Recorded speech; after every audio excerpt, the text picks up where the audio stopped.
Hello, j'espère que vous allez bien. On se retrouve donc dans un nouveau format vidéo. Je me suis dit que comme j'ai pas trop le temps de vous filmer des vlogs, je vais vous filmer une vidéo de mes sagas que je souhaite continuer, que je souhaite commencer et ceux que je souhaite donc abandonner. Donc voilà, ça fait donc 3 catégories. Je vais donc vous parler tout au long de cette vidéo de toutes les sagas, surtout que j'ai commencé, il y en a quand même pas mal, vous verrez. D'autres que j'ai terminé, que j'ai adoré, et d'autres où au contraire que j'ai pas du tout aimé, et que j'ai peut-être lu une dizaine de tomes et qu'en fait c'est pas pour moi. Donc voilà, donc cette vidéo là est assez particulière, c'est la première fois que je fais un peu une vidéo comme ça, je crois. J'en ai fait déjà avant, mais là je voulais vraiment faire un thème très différent. Donc voilà, donc on commence par on va commencer par la catégorie les sagas, oui, que je souhaite donc commencer. Donc pour cette catégorie, j'ai donc sélectionné 4 sagas que je souhaite donc commencer cette année. J'espère pouvoir les commencer.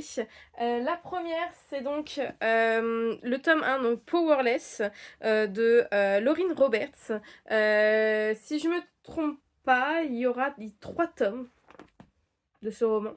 Je vous en ai déjà parlé, c'est donc de la fantasy, de la romantaisie.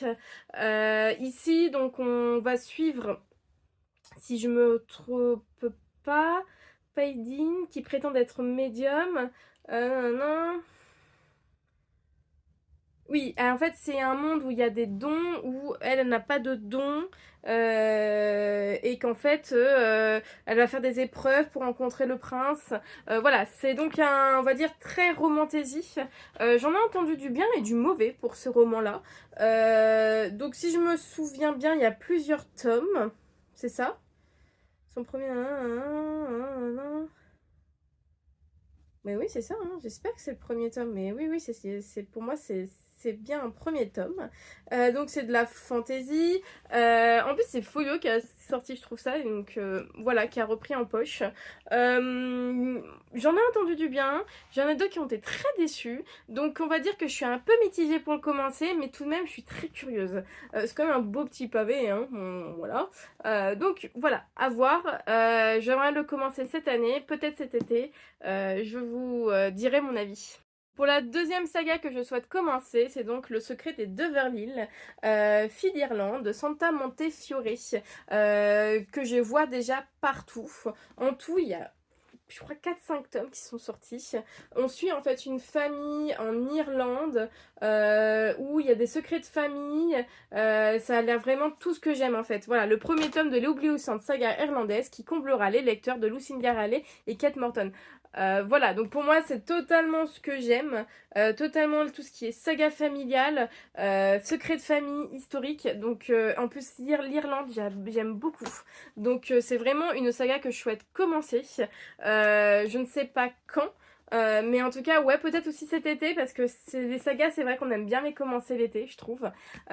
Donc voilà, ça c'est un roman vraiment que je souhaite absolument commencer. Donc voilà, donc je vous en reparlerai. Je sais que vous êtes beaucoup à l'avoir lu, donc n'hésitez pas à me dire si vous l'avez déjà lu et si surtout vous avez aimé. Le troisième roman saga que je souhaite commencer, tout le monde en parle en ce moment, j'ai vu la série, il me faut absolument que je le lise et je pense que c'est ma prochaine lecture. C'est donc The Deal de Elle Kennedy. Elle Kennedy, The Deal, donc je vous ai dit, donc il y en a plusieurs de cette saga, de cette, on va dire, de la collection. Il y en a 5 si je me trompe pas. Donc je pense que vous êtes sur la planète Mars si vous ne savez pas qu'il y a une série qui s'appelle The Deal, qui s'appelle Off Campus, qui est sortie sur Amazon Prime et qui est en fait la série de ce livre-là. On suit donc Anna, qui est en fait une musicienne brillante, qui en fait souhaite séduire un musicien qu'elle aime bien. Alors je crois qu'il n'est pas musicien dans le roman, et on suit aussi aussi Gareth, la star du hockey de l'université. Et en fait, Gareth, lui, il a des mauvaises notes en philosophie, il faut qu'il remonte ses notes. Et donc, il propose à Anna de l'aider en fait à draguer la personne qu'elle aime bien pour en fait pouvoir, et elle lui donne des cours en échange. Donc, c'est ce qui va être fait. En fait, ils vont faire semblant d'être en couple pour pouvoir en fait montrer à en fait il dit dans la série les gens aiment bien ce qui ont les stars de hockey. En fait, ils aiment bien prendre les choses qui ont déjà d'autres hommes. Voilà, je sais pas. Bref, en tout cas, moi j'ai adoré la série. C'est une série totalement pour ados. Enfin, ados plus 18 et plus, hein. Mais sincèrement, la trentenaire en moi a adoré la série. Et je me suis dit, non mais il faut vraiment que je commence cette petite pépite. Donc j'ai entendu que du bien. En tout, il y a 5 tomes, je vous ai dit 5 tomes de Off Campus. Moi, ouais, je pense que là, je termine ma lecture et je commence directement celle-ci. Enfin, le quatrième saga que je souhaite commencer, c'est le livre perdu des sortilèges.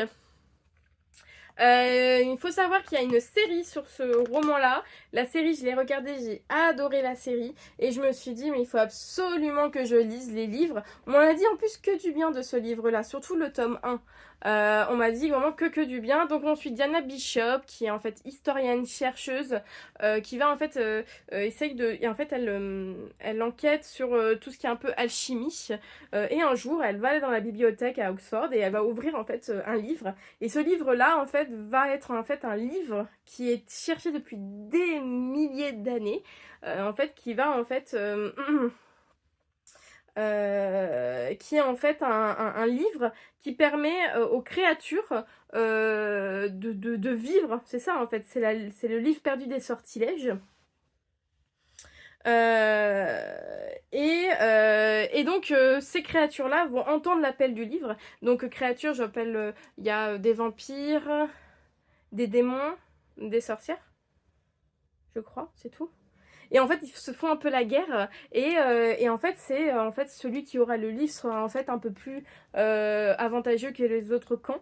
Et en fait, ça va être ça l'histoire. Et bien sûr, il y a une petite histoire d'amour. Elle va rencontrer le beau Matthew, qui est en fait un aussi chercheur, un vampire, qui s'avère d'être un vampire qui a des centaines d'années. Elle, ah oui, et si, et Diana Bishop est quand même de parents sorcières. Donc, elle n'est pas étrangère à ce monde. Donc, elle rentre dans ce monde, mais sans être étrangère, mais elle n'a pas été élevée avec les sorcières. Donc, elle apprend un peu tout ça. Et en fait, c'est ça, en fait. C'est l'histoire d'amour, mais aussi, il y a aussi un peu d'historique. Moi, en tout cas, j'ai beaucoup apprécié la série. Je me dis, mais pourquoi pas me lancer, en fait, dans la lecture du livre. Je l'ai, donc pourquoi pas.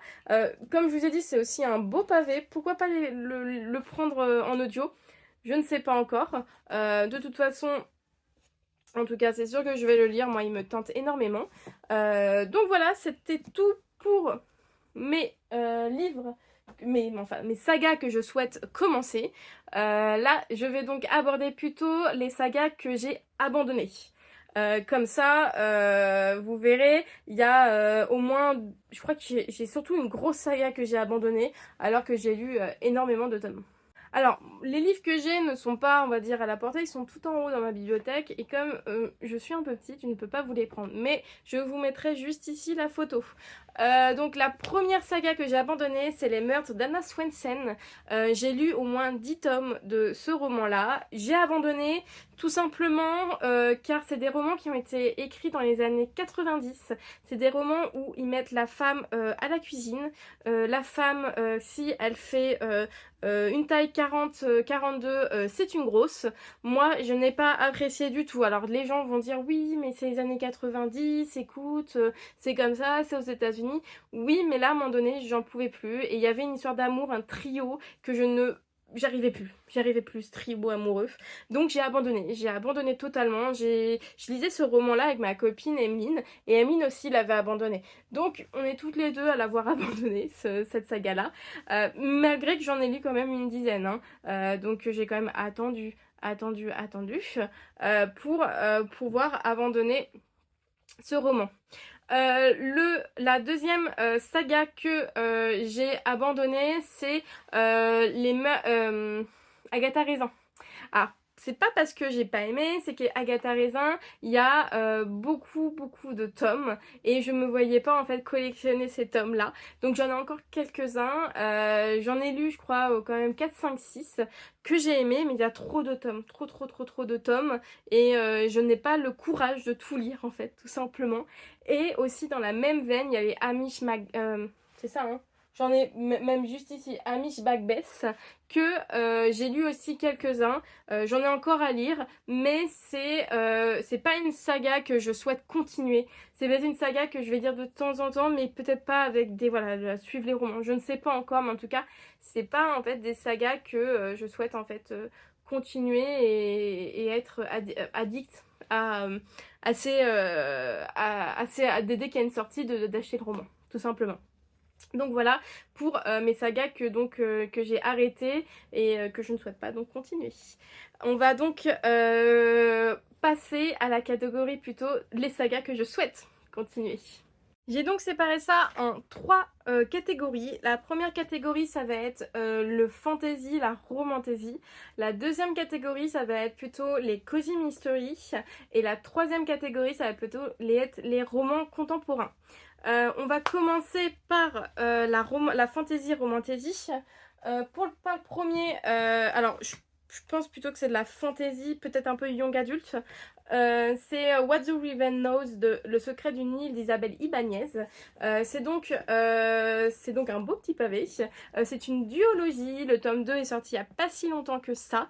Ça se passe donc en Égypte. On suit Inès qui, donc, ses parents sont décédés en Égypte et elle décide d'aller en Égypte rejoindre son oncle pour découvrir pourquoi ils sont morts. Au fil des enquêtes, elle va, en fait, depuis toujours, elle s'est sentie un peu différente. C'est-à-dire que dès qu'elle touchait un peu un objet, l'objet révélait un peu son passé de l'objet. Donc, elle se disait peut-être qu'avec ça, elle pourrait un peu voir ce qui s'est passé. Et il faut savoir que les parents de Inès recherchaient en fait le tombeau de Cléopâtre qui n'a jamais été trouvé. Et au fur et à mesure, non, dès qu'elle arrive plutôt en Égypte, elle rencontre l'aide de camp de son oncle White, un Anglais, il va tout faire pour qu'elle rentre en Argentine et qu'elle laisse tranquille son oncle. Et en fait, White, donc il est anglais. Il faut savoir que les Anglais ont colonisé l'Égypte et ils sont très mal perçus là-bas à cette époque-là. Donc on est en 1884. Et voilà, moi j'ai beaucoup aimé ce tome 1. Surtout, ce que j'ai aimé, c'était l'archéologie, l'époque, l'Égypte. Et en fait, ça, c'est totalement dans la vibe La Momie. Le film La Momie que j'ai adoré. J'ai vu toutes les momies, il y en a 3 je crois, et j'avais adoré et on m'a dit que c'était totalement de cette vibe là et c'est vraiment cette vibe là, sauf les trucs qui font peur et tout, mais c'est une vibe un peu archéologie, découverte, et ça moi j'ai adoré. Et c'est pour ça que je suis très pressée de continuer cette duologie et de me procurer donc le tome 2. On va donc enchaîner sur une saga que je fais tout le temps que je vous parle, mais tout le temps. C'est donc la saga Fourth Wing de Rebecca Yarros. C'est donc une saga de 3 tomes pour l'instant qui sont sortis, mais je crois qu'il y a un 4e qui doit bientôt sortir. On suit l'histoire de Violette Sorengai, qui est en fait la fille d'une générale très connue. Elle n'était pas destinée du tout à monter des dragons, mais elle va, par la force des choses, devenir dragonnière, monter des dragons puissants. Bien sûr, il y a une histoire d'amour là-dessous aussi. Il y a un enemies to lovers. Elle va donc rencontrer Xaden, qui est vraiment l'ennemi juré de sa famille, qui a vraiment juré de tuer en fait les Sorengai. Et au fur et à mesure, elle va le connaître et tomber amoureuse. Je ne fais pas de spoiler parce que tout simplement c'est connu, c'est très connu dans ce Fourth Wing. Mais en dehors de cette histoire d'amour, il y a quand même, on va dire, une écriture et une construction qui est quand même une construction d'univers qui est quand même très très très très bien. C'est-à-dire, dans cette construction d'univers, c'est une école. Ça peut être en fait comme Harry Potter, il y a une école, on les suit dans une école et ça c'est super bien. On les suit dans leurs cours, on les voit évoluer et c'est ça que j'apprécie dans ce roman. Dans ces romans-là. Il y a donc une histoire d'amour, il y a aussi il y a aussi de l'amitié. Elle va être très très proche d'une amie, je ne sais plus comment elle s'appelle bien sûr. Elle est aussi très très proche de Dain, son meilleur ami, son ami d'enfance. C'est vraiment un roman qui est complet pour moi, qui est totalement complet, que j'apprécie et que je conseille tout le temps, tout le temps, tout le temps. Le tome 3, je ne l'ai pas encore, il doit sortir en poche là dans quelques jours. Vous me connaissez, je vais sauter dessus, je vais me le prendre pour pouvoir continuer cette saga. Donc voilà, je suis impatiente de lire la suite, qui est vraiment un de mes romans chouchou. Le dernier de ma catégorie fantasy romantasy est donc Quicksilver, Fae et Alchimie, le tome 1. Donc le tome 2 sort bientôt en septembre, il est déjà précommandé pour ma part. On suit dans le royaume désertique de Zilvaren, on suit Saeris qui est en fait embarquée un peu malgré elle dans un bassin de Fivargent. Elle est en fait transférée dans un autre monde, les mondes des Fae. Et elle est en fait sauvée plutôt par quelqu'un qui est donc, si je ne me trompe pas, qui est Kingfisher. Il y aura en fait, il y a une épopée en fait autour de ce roman-là. Il y a donc des fées, des vampires qui s'affrontent. Il y a de l'amour, mais plus du smut, beaucoup de smut. Public très averti pour ce roman-là, je préfère le dire. En fait, on va se rendre compte que comment ça s'appelle, en utilisant ce bassin de Fivargent et en arrivant dans le royaume des fées, en fait on va se rendre compte que elle est donc alchimiste et que ce savoir-là a été en fait perdu depuis des années et que grâce à ça, grâce à ce savoir-là, ils peuvent en fait voyager entre les mondes et c'est pour ça que elle est en fait convoitée par le roi des fées, même par Kingfisher, par le roi des vampires et voilà, donc ils essayent de la protéger. Il y a vraiment une épopée, il y a une histoire aussi profonde, une histoire entre Kingfisher et aussi et elle. En tout cas, moi, j'ai adoré le tome 1. En fait, j'arrive pas trop à vous le décrire parce que c'est vraiment un roman qui mêle fantasy, romantasy, qui mêle vraiment beaucoup de choses. Et sincèrement, moi, je suis pas quelqu'un d'habitude qui lit ces romans-là. Et moi, j'ai adoré. J'ai vraiment adoré. Et quand j'ai su que le tome 2 sortait, j'ai dit non, mais là, il faut que je me le précommande absolument. Donc, le tome 2 est déjà précommandé. Et je suis donc impatiente de continuer cette saga. On va passer donc à la catégorie plutôt Cozy Mystery. Je souhaite donc continuer les détectives du Yorkshire que je les ai tous, mais il faut juste que je continue à lire. Le prochain tome pour moi est donc Rendez-vous avec le diable. Je me demande si c'est pas le tome 8 ou un truc comme ça. Moi je suis vraiment à la fin, je crois que c'est aussi 8, 9, 10, oui c'est ça, tome 8. Je suis vraiment à la fin, il me reste que 3 tomes à lire. Et vraiment, j'ai très très envie de terminer cette saga. C'est vraiment mon Cozy Mystery préféré. On suit donc Samson et Delilah. Samson est un flic de Londres qui a un peu mis au placard parce que il a eu des petits soucis à Londres. Donc il part se ressourcer donc chez lui dans le Yorkshire à Bruncliffe où il veut monter son agence en fait de détective privé. Et en fait, il va louer au-dessus d'une agence matrimoniale qui appartient donc à Delilah. Et Delilah était une femme qui comptait beaucoup pour lui, parce que tout simplement, c'était la sœur de son meilleur ami. Il est le parrain de son neveu, et surtout qu'il a toujours eu des sentiments pour Delilah.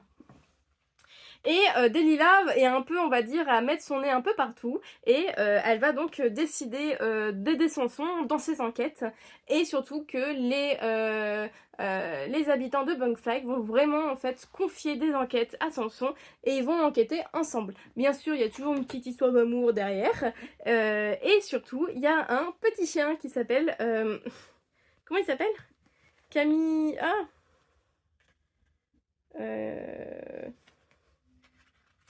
qui est trop mignon en plus, et vraiment c'est... Il s'appelle... Bon, je l'ai plus en tête, mais en tout cas, moi j'aime beaucoup cette saga et je vous la recommande à 1000%. Et enfin, la deuxième saga de Cozy Mystery que je souhaite continuer, c'est Les Mystères de Brighton Cove. J'ai lu donc le tome 1 cet automne, et là j'ai lu le tome 2 cet hiver. Le tome 3 est sorti bientôt, qui sort je crois dans 3-4 jours. Cette fois-ci ça se passe en printemps. On va suivre dans ces romans-là Ruby, qui est française et qui souhaite en fait réaliser le rêve en fait de sa grand-mère, c'est aller étudier aux États-Unis et dans l'université de Margaret College. Et en fait, elle va arriver, elle va se lier d'amitié avec les étrangers aussi de là-bas. Il va vraiment avoir une fraternité qui va être mise en place entre les deux, entre tous, pardon, excusez-moi. Et elle va en fait aussi un peu enquêter parce que sa grand-mère a aussi habité là-bas et elle voulait en fait un peu enquêter sur ses amis à sa grand-mère, qui était-elle, avec qui elle a fréquenté, et au fur et à mesure de poser des questions, elle va se rendre compte qu'il y a un mystère autour de ce quatuor, je crois, d'amis, et elle va essayer de résoudre ce mystère-là. Il y a un mystère d'œuvres inachevées, comment dire, de meurtre. Voilà, donc c'est vraiment un cozy mystery. On est totalement dans l'ambiance aux États-Unis. Moi, pour ma part, j'ai beaucoup aimé le tome 1. Le tome 2, c'est pareil. C'est vraiment très très bien écrit, que je vous conseille vraiment à 1000% cette saga de cozy mystery. Et enfin, je vais vous présenter donc deux romans contemporains, on va dire, un thriller et enfin une saga plutôt historique que je souhaite donc terminer ou commencer. La première donc en thriller, c'est donc La femme de ménage que je vous ai déjà parlé. J'ai lu donc La femme de ménage il n'y a pas très longtemps. Oui, vous allez dire, mais tu es passé à côté de ça. Et oui, j'ai aimé, j'ai pas beaucoup aimé, j'ai aimé. C'était une belle intrigue, c'est vrai que c'est très addictif, mais j'ai pas trouvé ça ouf le plot twist. Mais je me suis dit que ça valait la peine quand même de prendre le deuxième tome et d'essayer de comprendre cet engouement-là. Donc je me suis donc procuré le deuxième tome et je compte donc terminer, on va dire, cette saga parce qu'il y a 4 tomes si je me trompe pas. Donc je compte vraiment le lire. J'ai mon chat qui est juste à côté, excusez-moi. Donc voilà, est-ce que je vous fais le speech? Peut-être pas. Vous connaissez tous La femme de ménage, je pense. Donc voilà, en fait, une saga que je souhaite donc continuer. Et enfin, la dernière saga que je souhaite continuer, c'est Les Lions de Sicile, la saga des Florio. Donc j'ai déjà lu le tome 1 il y a 3 ans, que j'ai adoré. Donc je l'ai lu cet été, en plus je l'ai lu en Italie, donc totalement dans le concept de ce roman-là. On suit donc la famille des Florio en 1799 qui vont en fait s'enrichir. Ils vont commencer à être apothicaires et ils vont s'enrichir pour devenir en fait une famille très très puissante en Calabre, donc à Palerme. Mais ils ne sont pas du tout de Palerme, ils sont de Calabre, et en fait c'est ce qui va en fait pas plaire aux gens. Ils disent que c'est des étrangers et ils vont en fait essayer de monter dans la puissance de Sicile, et en fait donc c'est 2 frères, Paolo et Ignoso, et en fait on va suivre cette saga là, on va suivre après leur enfant devenus plus grands, on va suivre leur mariage, on va suivre, en fait, c'est vraiment une saga familiale. Il y a aussi commercial, mais aussi familial. On va suivre la famille, en fait, tout le long de leur vie. Donc, ça commence en 1799. Et donc, le tome 2 que j'ai par là. Oui, le tome 2, hop. Le Triomphe des Lions, qui est un peu plus petit. Et on suit donc plutôt ici le fils dans son histoire. Mais en tout cas, je suis quand même assez intéressée de lire la suite de cette saga italienne. Et voilà. Que dire plus? C'est tout. C'est tout, que je m'arrête ici pour donc les romans que je souhaite donc continuer. Je vais donc clôturer cette vidéo ici. J'espère que ça vous a plu, que ce format-là vous a plu. Pour moi, c'est vraiment une première de faire ça, de vous parler un peu des sagas que j'ai commencé, que je souhaite plus commencer, que je souhaite abandonner et que je souhaite commencer. Donc voilà, j'espère que ça vous a plu. N'hésitez pas à liker, à commenter, à me dire ce que vous en êtes au niveau des sagas, ça m'intéresse beaucoup. Voilà, donc je vous laisse là et on se retrouve donc dans une prochaine vidéo.